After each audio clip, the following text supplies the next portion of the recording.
Are you struggling with money dysmorphia? Now, money dysmorphia is the new age digital version of keeping up with the Joneses. It's a condition where individuals have distorted perceptions of their financial situation, often leading to unhealthy behaviors and attitudes towards money. And much of this is being amplified by social media and technology. Now, today we're going to be diving into this topic of money dysmorphia and providing tips on how to battle it. Stay tuned. I am Brad Nelson, founder of Debt Free Dad. I paid off $45,000 of debt and have been debt free now for more than 11 years. I've also helped thousands of others save and pay off tens of millions of dollars with the work that we do here at Debt Free Dad. I'm Amber Taylor, and I paid off and saved $54,000 in 20 months, and we've been debt free since May of 2018. And I am Chris Hawkins. And between 2005 and 2008, we paid off just under $100,000 in debt and have been debt-free except for our house ever since. My name is Ryan Nelson. My wife and I paid off $160,000 in debt in about 8 years, and I have been debt-free outside my mortgage for about 4 years now. Now, after listening to this episode, if you want to take this a step further and you'd like to get better results with your finances in as little as 30 to 60 days, I'll be sharing details about how you can do that later on in today's show. So, guys, today we're talking about this new Keeping Up with the Joneses called Money Dysmorphia. And I want to read this article from Bloomberg. It was written by Aaron Lowry, who's a columnist there. It's more of an opinion piece, but I thought this was really good as far as when we talk about money mindset and really kind of thinking outside the box and hopefully helping listeners, because a lot of people are struggling with, social media, keeping up with other people, friends and family. And it might look like a lot of these people are doing really great, which makes you feel really lousy for your own finances and your own situation. So I want to go through and read this article, and then we're going to react to this. Never hesitant to rebrand an existing phenomenon, millennials and their Gen Z frenemies are admitting to having money dysmorphia, a feeling of insecurity around their financial situation, even when the true picture reveals little cause for concern. Some 43% of Gen Z and 41% of millennials say they suffer from a flawed perception of their finances. And according to a recent Credit Karma study, while it might sound like just another form of TikTok-induced anxiety, money dysmorphia is a real problem that can cause someone to make poor or ill-informed decisions. Now, having a financial perspective rooted in fear rather than fact is nothing new. Those of us with grandparents belonging to the greatest generation will recognize the Depression-era scarcity mentality. A scarcity mentality is a valid way to experience the world. An upbringing in which finances were tight will have a lifelong impact on how one thinks about and interacts with money. The trouble with money dysmorphia is that it can distort the thinking of someone whose lived experience is not one of scarcity, but of stability. This is not to suggest that all Gen Zers and millennials were raised in the financially stable homes and have continued to a comfortable middle-class existence. Both generations have been dealt blows in terms of experiencing once-in-a-lifetime or generation-defining events at young ages. So perhaps it isn't surprising that more than 40% of both generations report having money dysmorphia, and 48% of Gen Z say they feel behind financially, and 59% of millennials feel the same. One major shift for both generations compared with previous ones is the constant access to information, both in the news and on social media. Gen Z especially has never lived in a world devoid of 24/7 news cycle or social platforms and search engines, allowing you to fact check anything in an instant. The eldest members of Gen Z were only 10 when Apple launched the first iPhone. The oldest millennials were 26. Personally, I had just graduated high school, says the author. Millennials and Gen Zers keep hearing how tough we have it, how hard and expensive it is to buy a home, how much it costs to raise children and secure childcare, how big corporations, once seen as beacons for young, ambitious people, are now slashing jobs. These headlines can easily overshadow the reality that the U.S. economy is pretty healthy, at least for now. The challenges facing younger adults are real, but they can lead to an unhealthy narrative in someone's head that says that the other shoe could drop at any moment, that another pandemic will arise and force you to live off of savings for months, or that you won't ever be able to buy a house on top of your student loan payments, never mind being able to have children one day. And not to point fingers too much, but our parents may have helped solidify these fears with the money behaviors they modeled in their youth. Adding to the anxiety are images on social media featuring people showing off luxury consumer goods, flying first class to expensive destinations, and dining in notoriously difficult-to-book restaurants. Now, younger consumers are inundated with such content. Living in a big city brings displays of wealth into your day-to-day experience. You can see the Birkin bag on the street or note the legit Supreme hoodie or Cartier Love bracelet. It's easy to see why 45% of millennials and Gen Z surveyed for a Credit Karma study reported being obsessed with becoming rich. When you start with a pessimistic assessment of your own future, it's hard to imagine that your finances will improve in the normal course of your life and career. Yet instead of being in a constant state of unease, millennials and Gen Z could ground themselves by doing the math on what amount of money would actually make them sleep easier. Fixating on a nebulous goal like getting rich isn't helpful compared with putting numbers on a page and a timeline in place. Anyone that admits to experiencing dysmorphia is already acknowledging that their perceptions of their own finances aren't necessarily fact-based. It's a good first step, but the reality is that this mentality has no simple cure and can last a lifetime. Financial therapy or hiring a well-vetted financial planner or listening to this podcast could help. But some people might consider a more radical move and stop paying attention to the social media that sparked their unwarranted anxiety in the first place. So guys, there you have it. And again, I think, I don't think money dysmorphia is really a new thing. I think I would compare it to this whole mentality of keeping up with the Joneses. And, like the article states, I think a lot of that has been amplified just because of how instant information is available now, and especially with social media. Well, and I think social media is well, I don't think it is designed to feed you exactly what you like and interact with. Social media is awesome. It has amazing qualities, and there's amazing things that happen on social media, like us. But I think social media also has this, that you can get sucked into a world of like, when you like and interact stuff, like with like, we don't like, groceries are so expensive. If you like and interact with that sort of content, social media says you love this content. And so it fills your feeds up with, I can't afford groceries. And every time you log in, I can't afford groceries. I can't afford groceries. I can't afford a house. And so you just constantly, all the time, and then you keep interacting with that, and it just keeps feeding it to you. And you end up with this mindset that you've now identified with, that groceries are expensive, even though potentially in your town, they're not as expensive as what everybody else says they are. Or someone, like some of my favorite ones are like, eggs are $8. And that went on for months when eggs were like $2 back to $2 by me, but everybody was still saying they were $8. It's like, they're not $8. They were, not saying they weren't, but like, we get on this thing where we just love to submit ourselves to that mindset, and it just destroys you. You definitely, I think social media, you got to walk away from it when it comes to this, or at least find stuff that you can identify with that plays the other side. Ryan, you're right. Social media can do a lot of great things. The new technologies of the day, such as a ability to record a podcast and share with the world your thoughts, your ideas, your beliefs, your opinions. Those are great uses of technology, but the social media, you're right, they feed you what you want to hear, so that there's a bias. You think that because everything you see already agrees with your notion, that that's got to be the way the world works. And that has to be the way everybody thinks. Well, that's not the way everybody thinks. But the bottom line, every generation's had problems. Every generation's had to work hard and struggle and fail at times. Are they different from generation to generation? Yes. But the bottom line is, if you're somebody out there listening and you, whatever this word is, and you feel like, woe is me, just remember, you are the solution to the problem. You make some good points. And I mean, I'm a millennial. And I was living, before starting to pay off debt, I was living in this, space where I was broke. I was always broke. I was always going to be broke. I was always going to have debt. I'm never going to be able to buy a house. That's never going to happen. So like, I can relate to what everyone's seeing on social media, because I was there. Yep. But then I made some changes. I found Brad's program. I started paying off debt. And before we knew it, we were buying a house. And this only happened 3 years ago. So like, it's not impossible to get into a home, millennial, Gen Z. It really does depend on how you are using your money, how you're planning your future, how you're deciding on your goals. So if you're letting what social media and everything's like, if you're letting that kind of steer you and guide you and get you into a funk, then that, you got to try to stay away from that. But you can't stay off social media.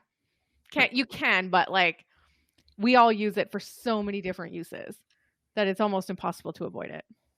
I think that's why you're seeing such a rise in it, though, is that, essentially, and to answer your question, I looked this up for you, Chris, on Google. And it's kind of similar to body dysmorphia, or you spend a lot of your time comparing. In body dysmorphia, you spend a lot of time comparing your looks to other people, and you tend to feel inadequate about your body image. It's the same thing when it comes to money. You look at people on social media, you look at friends and family, and again, it's that keeping up with the Joneses mentality. They look like they've got it all figured out. They're going on the nice vacations. They got the nice cars. They've got the house. And you look at yourself, and it's like, I can't afford some of those things. And it's this feeling of inadequacy, essentially. I'm not suggesting, and I don't think anybody here, Amber, I know you're certainly not, because you eloquently put your story right there in a few sentences. We're not trying to say that you don't have struggles, that you don't have problems, that we're not suggesting that. But what I'm suggesting, I think, Amber, you followed up with this, is you can change it. There is hope. Mm-hmm. There is a solution, and you may not know what it is right now, but just keep at it. You'll figure it out. And this whole keeping up with the Joneses, that's what we call it. I guess dysmorphia, or whatever the term is the modern version of it. But that's always been around, always. You can go back thousands of years, and that's always been around. And if you're somebody young and you think that the baby boomer generation or the greatest generation, or my generation has it figured out by and large as a generation, no, we don't. Because most people, when you look at the things that they have, how well that you think they're doing, all the trips that they go on, the nice house that they have, the nice cars that they drive, that is one side that they're showing you. But if you can ever open that front door and be a fly on the wall in the conversations that occur on the other side of that front door, 80% of the time, that conversation that goes on the other side of the door is totally different than what you see. That was me. And I think people need to realize that. I'm okay saying that now. I wasn't years ago. All the trips we used to take, big house, the new cars, I posted all that stuff. And amazing. Oh, wow, such a nice house, and all the accolades. And then it was like behind closed doors, like, don't buy gas for the next don't buy anything for the next 5 days, because we are like literally not going to have any money. And it was filled with fighting and arguing and all sorts of stuff. So it's like, and this was, when Facebook was really just popular, we didn't have all these other channels, but 100%. I mean, that's when I learned, and especially as I got out of debt, I don't take anything I see on social media with any sort of, I don't care what you're posting. I take all of it with a very small grain of salt at this point, because I live that life. And we never couldn't make our payments, but it was just a life full of stress and misery.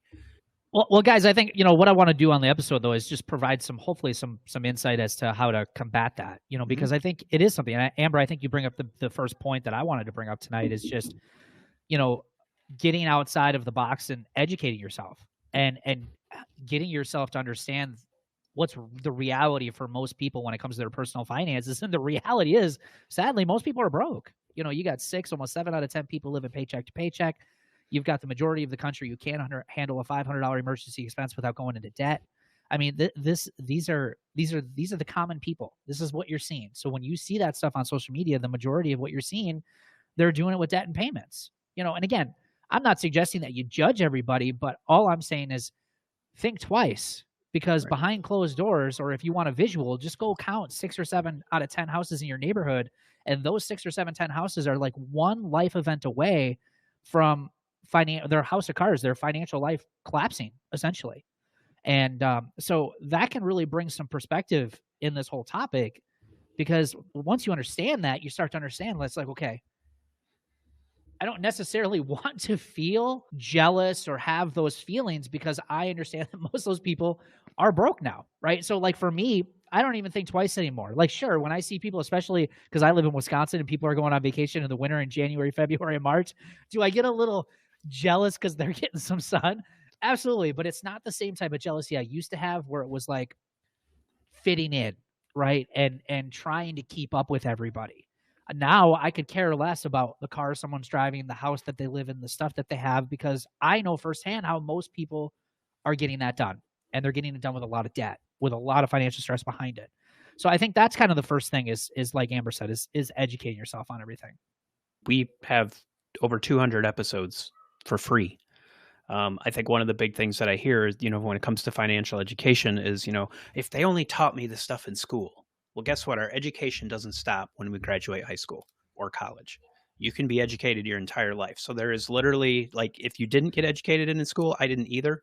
I don't, probably none of us on this call got this education in school from a financial perspective, but you got to be willing to like seek out people that can help you. So I would say, just as a general life skill, embrace being a lifelong learner, not just about money, but be constantly learning about new things. You mentioned about getting around the right people. What's the old saying that you are the average of the 5 people that you hang around the most? Right. Well, if you talk to and hang around people who are broke and who are living paycheck to paycheck, but presenting themselves as if they're wealthy and rich and you want to be like them, that's probably the wrong group to hang out with. I'm not saying ditch your friends per se, but maybe ditch your friends. I don't know. Hang around, or at least have different discussions and learn from different people. That's part of being a lifelong learner. Finding a mentor or mentors. Who are the people who are out of debt? Ask them how they did it. And it goes back to what Ryan said. Brad, how many podcast episodes do you have now of those 200 and something that are of people who have told you how they did it?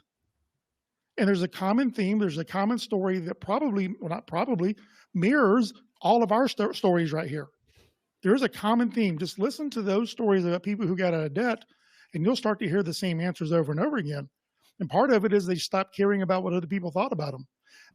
Well, and I think you guys had said, get yourself around the right people. I think the other part of that is open up your mind to new ideas. It's interesting. We'll post stuff on social media and TikTok especially, and it's amazing to me how many people, rather than asking how somebody did it, they immediately debunk it as that's impossible. I could never do that.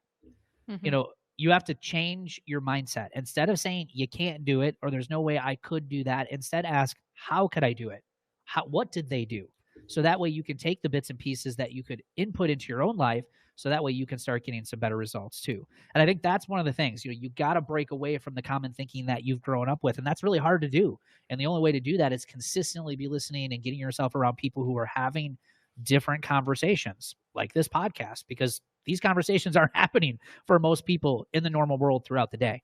But by listening to it on a regular basis, you begin to start thinking outside the box and actually looking at the possibilities of, we could do this, and what are the pieces that we're learning here that we could start working on, so that way we can start, getting out of this dysmorphia or this, paycheck to paycheck financial mindset that we're stuck in. Well, and I think, to be fair, I think all of us probably had some sort of, there's no way we could do this, right? For sure, 100%. You know what Yeah. I mean? Like, there's no, like, for sure. I mean, I know, and Brad, I've talked a lot about this on past podcast, but when you first told me, I thought you were crazy and it's just dumb and there's no way you're going to do it.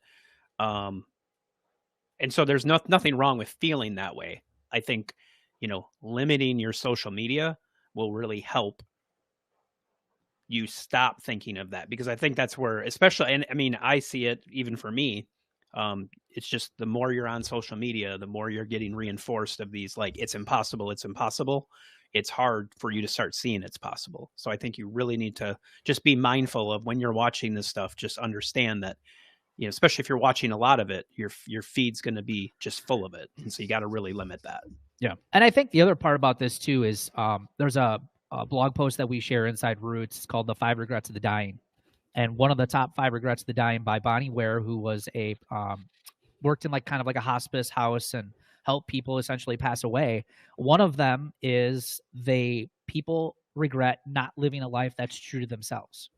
And so I think part of, overcoming and creating a better financial mindset is getting 100% comfortable with the life that you want to live, not what other people expect you to live or what is the advertised American life, because you don't have to live that.